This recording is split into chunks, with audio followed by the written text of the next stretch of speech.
Because what you, the unsung heroes in the wastewater industry, do matters. Join me, Suzan Chin-Taylor, the DooDoo Diva, a longtime veteran of the wastewater, trenchless, and civil infrastructure industry each week as I deliver industry know-how from industry pros who know how. Whether you want to learn about the latest trends in technology, training and retaining great talent, sales and marketing, leadership and growth, or simply how to be more efficient, productive, or profitable, this podcast is for you. Let's dive in. Well, hello, everybody, and welcome to this week's episode of the DooDoo Diva Smells Like Money podcast. Today, we are visiting with kind of what some of you may consider a unique guest, but we're going to be speaking about a very important topic for the industry. And her name is Cat Valyi. Oh, I'm going to butcher this, Cat Valyi. And she is the founder and owner of CB Strategic Marketing. So welcome to the show, Cat. Thank you. I'm so glad to be here. Well, Cat and I, met through LinkedIn, and we are soul sisters in a way in that we both are marketing mavens. We both love what we do. And our common thread is that we both serve as fractional CMOs, fractional meaning part-time chief marketing officers for our clients. But the common thread is that we do this in very specific niche industries. So as for those of you who know me, you know that I specialize in everything for the wastewater industry. Cat, on the other hand, specializes in the healthcare industry. And so I'll let you describe the type of clients that you've got, that you work with in healthcare, because just like wastewater, it's a very broad subject and many, many facets to it with that. And then I'll explain why I wanted her to come on the show. Well, I am an expert in the healthcare B2B market, very specific. A lot of times people reach out to me and they want me to work with physicians and hospitals directly, but I work in the B2B space. And I've been doing that for about 30 plus years. I really enjoy staying in that space because in healthcare, even if you're working in the B2B space, all the technology solutions, the products, ultimately are going to help a patient. And I like being adjacent to that somehow I'm helping companies that will ultimately help a patient. And the industry is unique, understanding how the payment works, understanding the different targets and so on. It makes it easier that I've just been in that space for so long, and I just really understand it. Right. So here's those parallels, folks, is that just like in the wastewater industry with equipment, we're dealing with long sales cycles sometimes and different kind of billing, as she was saying, billing structure. A lot of us are dealing with bid structure. It's capital improvement or capital equipment. And so why this is important is that when and if you decide as a manufacturer, as a contractor in that B2B space, the benefits of choosing to work with a specialty marketing firm versus a generalist marketing firm. And we have found that both of us in our kind of parallel careers, the benefits that brings to the table. And for me, it's that learning curve. You're going to eliminate that learning curve of a generalist marketing firm to deliver the right messaging to your target audience. So, Kat, I really want you to speak to that in terms of not so much healthcare, but why the specialization of a fractional CMO or a specialist marketing firm, the benefits of that. And then we'll dive a little bit into why outsource, but just picking a specialist. Yeah, that's a really great question. I tell people this, especially folks that are getting into the fractional business. It's always better to be a specialist rather than a generalist, because when you're working with an organization, they want to get up and running as fast as possible. So when you work with someone that knows the industry, that understands the nuances, you can get up and running faster. Yes, you may have to learn about the specific product, technology solution, but you understand all the industry around it. So this way you get, it's almost like having a running start and you can dive in really quickly. You can start answering questions based on your understanding of the target market because you've been in there and touched it over the years. So and also as a specialist and as a fractional, you can market yourself better. You can talk about these are the industry intricacies that I can bring. This is the information I can bring to the table for you. So it really, for the company you're working with, they're like, oh, okay, you understand what I'm talking about. You can bring something extra, not just the marketing aspect of it, because marketing is marketing, you know. But marketing for a particular sector, that's where you get, I think, the real benefit. And coming in as a specialist and knowing that, I think it just brings that extra punch to the table. Also, something that I've just kind of observed very often, companies, because especially if it's been a technology that they've developed themselves, they're Mhm. engineers, they're technologists, that often they're too close to it to really create that messaging because they're in love with it. Mhm.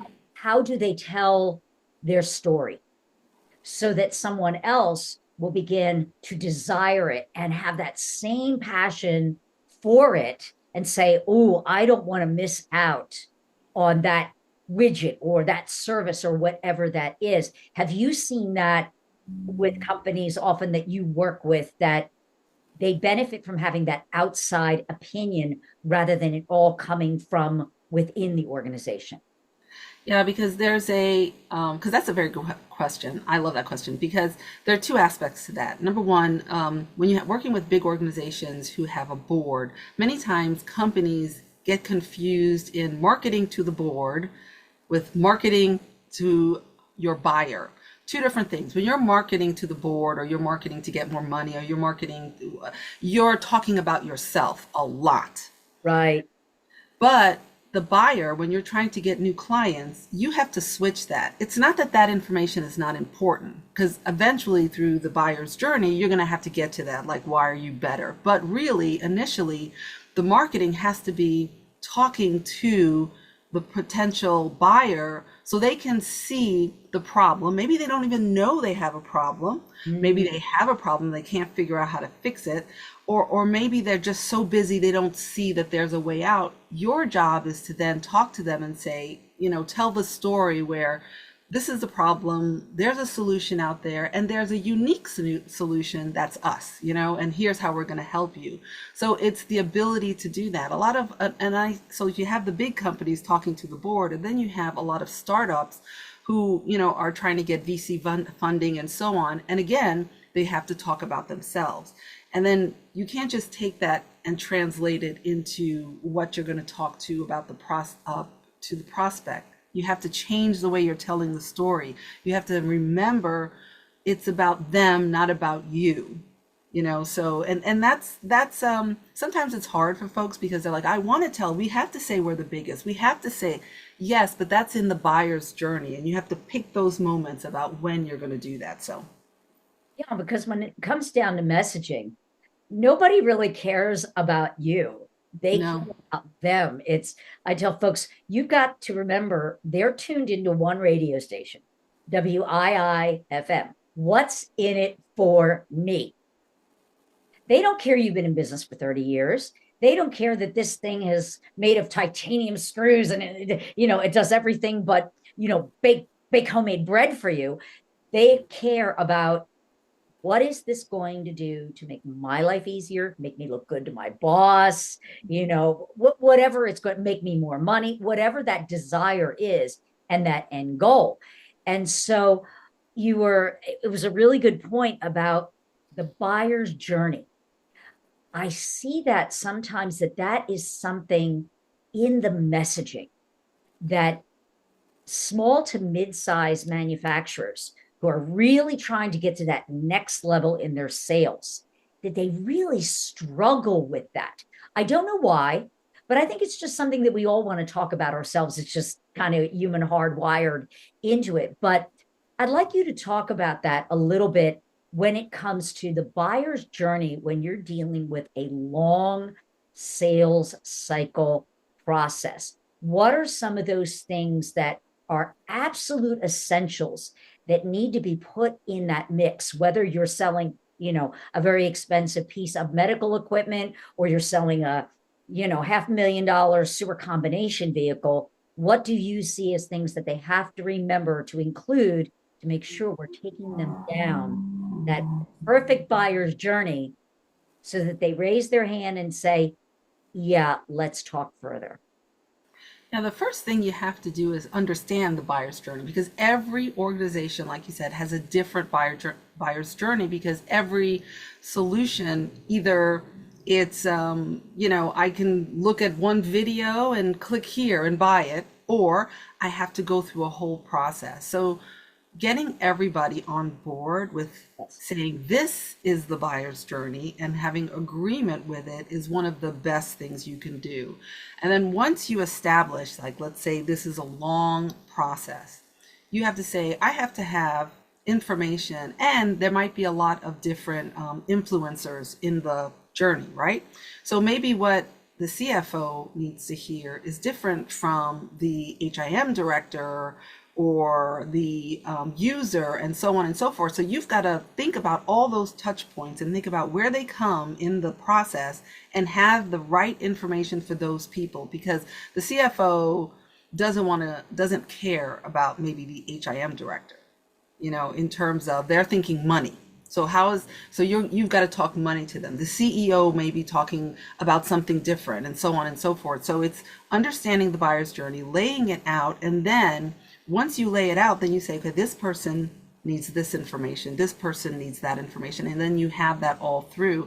And then you have a realistic vision of the buyer's journey, because many people, they just say, okay, I want to do a promotion and then close the sale. And the question is that really how people buy your product? So you have to have the right expectations. You can want everyone to see one promotion and buy, millions of dollars. That's everybody's dream. But if that's not reality to the buyer's journey, and everyone is not on the same page, so having sales and marketing and the executive team understand and agree on the buyer's journey will make everything so much easier. And then you can have the right information, the right touch points available, landing pages, brochures, PowerPoints, webinars, whatever it is, to get them from point A to point B. And that buyer's journey becomes super, super important. I love that. And so now just, shifting gears a little bit, you've got a company, they want to grow, and they're thinking to themselves, yeah, I think it's time. I've been bootstrapping this. I've got a great sales team, but I think I need to bring a marketing director or, a CMO. I need a person. But do you? And there's the question. Do you really need to hire a six-figure there we go, an industry specialist? Because if you really want to grow quickly and there's no learning curve, you're going to probably have to shell out some money to pay for experience for someone that knows that niche as well as you do as a marketer. So it comes to, well, I'm going to have to pay dearly. So let's compare this: fractional versus full-time employee.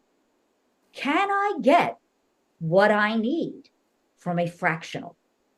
And so I know the answer to this. I know what I would say, but I want to hear it from somebody else that does this as well. What's your feeling on that when you hit that objection? If someone's saying, I really need a full-time person. Well, the full-time person, like you said, comes with a lot of additional costs, HR, their price tag. And when you're dealing with a fractional, what you could do is you're bringing the absolute expert in at a fraction of the cost and a fraction of the time, right? That's the whole idea of a fractional. And then your fractional person can then build your marketing department slowly. So this way you're being frugal, yet you are tapping into real expertise to help you grow, that can say, this is the kind of strategy you need, this is the kind of promotion you need, and these are the different people you can bring in. Or if that fractional person has access to a marketing outside source, then you don't even have to, deal with that at all. So I think just bringing in a fractional is one of the best ways to start, to grow your marketing, because you'll get expertise, executive leadership, plus the ability for someone to say, this is how you should build your team. Yeah, and then that comes into, most fractionals do have like a team of what we would call an outsourced marketing department to Right. call upon, so that not only, like as you were saying, you're getting that executive leader that, I guess a good way to describe it would be the quarterback, or Yeah. the coach that's going to call the plays, and the quarterback. But then they've got all of the other players on the line that can get all of that work done.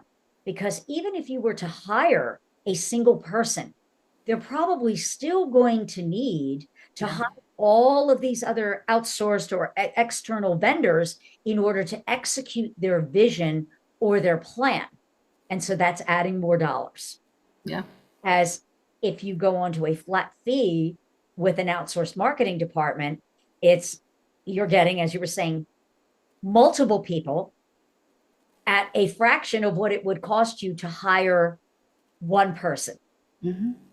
And when you look at the numbers, most people would say, well, wait a minute, I could hire someone for, let's say $100,000 a year. And then I got, like you were saying, I've got those benefits, I've got the vacation, I've got this, I've got that, I've got the personnel, all those things. Or I could get someone with a team of 25 people for a fraction of that and still get all the work done. Well, it becomes, for a small business or a medium size, it's a no brainer, Yeah. absolute no brainer. And so that the audience could understand, when you outsource, what are some of the things that they can expect? And what are some of the things that the outsourced marketing department can offer, versus if you tried to do this all in-house yourself? And what would you need, in apples to apples, what would you need to have in-house if you were to replicate that in-house? I know that's a big That's question. a big question. Yes, I was just, yes. Well, I have a process that I use, so I use my 3D strategic marketing approach to manage and build marketing spaces. So I always come in with at least that framework. And so that's what you can expect when you're hiring a fractional, someone that has some sort of framework that they're going to implement and then help you achieve your goals. And then if you don't have marketing folks within your organization, this person can then tap into all of the different PR people, maybe graphic designers, maybe content managers, and things of that nature, where the fractional CMO can then make sure that they're saying the right content, it's flowing the right way, they're herding the cats and making sure that everything gets done when it's at the I time like that that. it's I supposed to. like that. you know so Hurting the cats is that takes that management yeah. of all of these little pieces.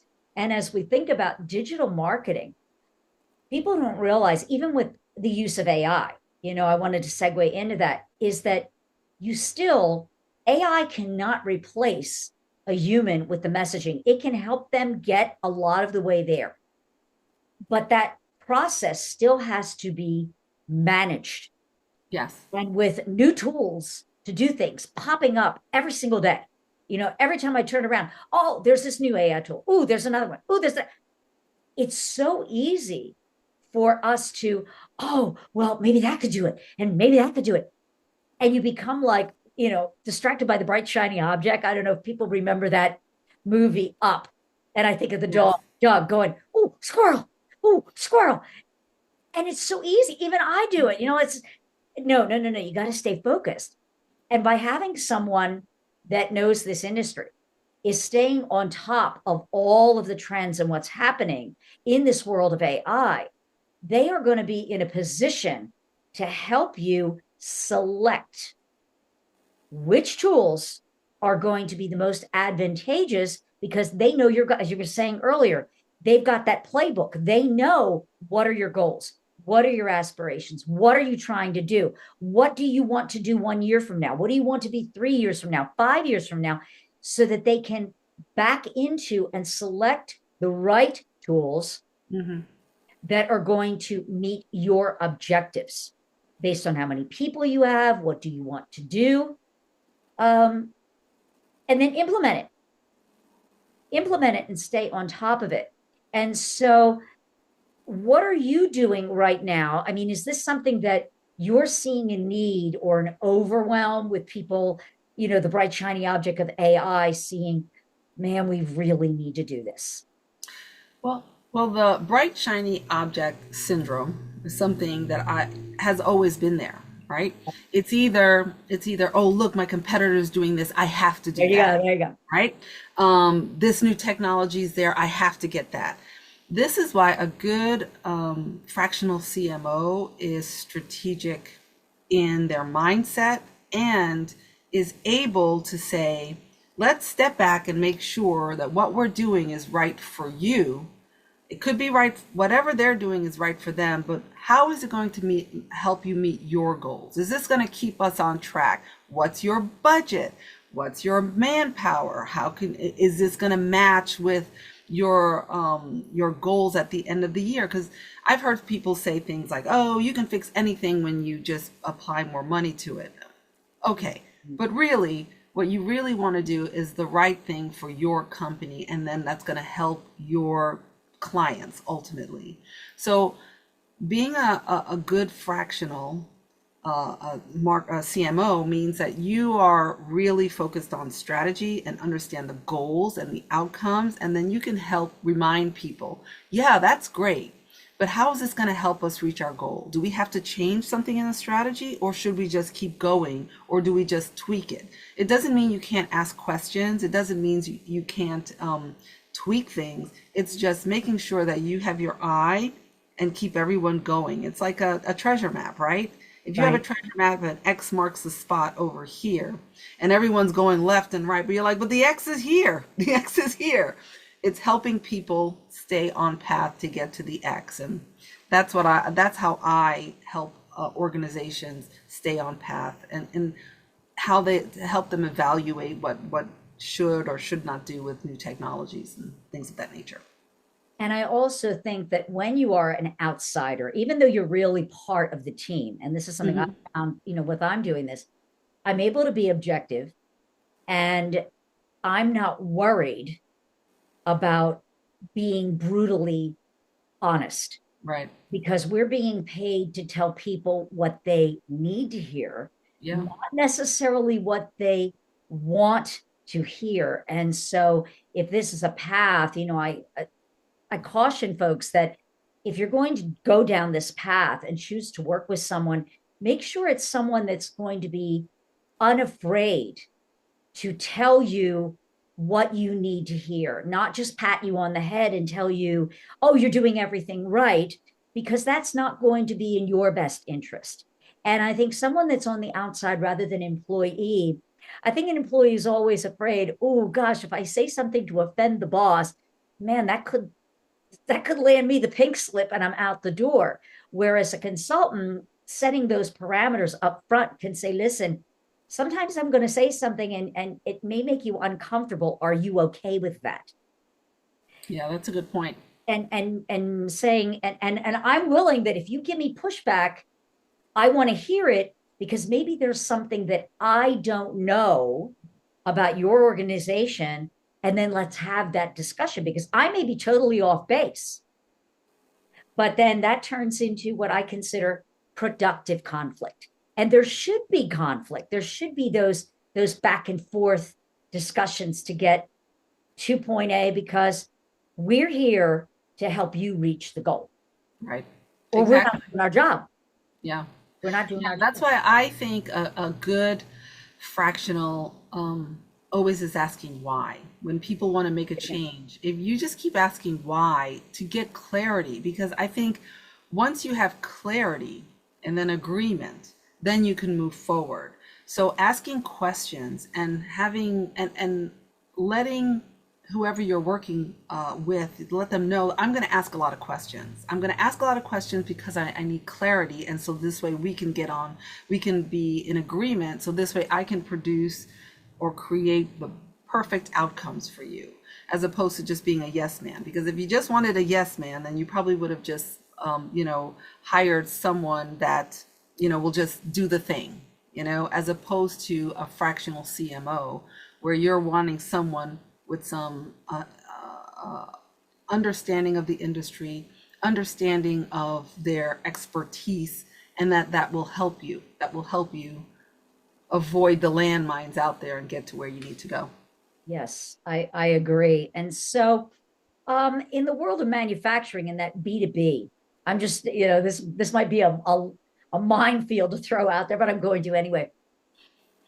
Where do you see AI playing a role? I mean, is it, a lot of creatives are afraid, oh my gosh, are we going to be replaced?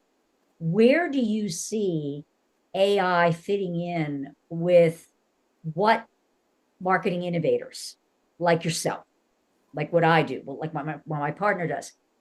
Where do you see that coming into play for marketing as a whole, for B2B, large capital equipment type of companies coming down the pike?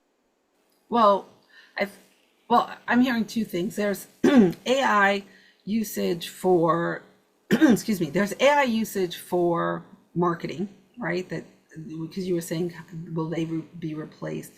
AI is a tool. Is a tool that we need to embrace and learn and use to make our job easier. It's like we went from typewriter to word processors. We went from compute word process to Good analogy. computers. Yep. And every time people were like, "Oh, we'll be paperless. We'll be the." It's a tool that we need to harness and figure out how do we do things differently, right? Mm-hmm.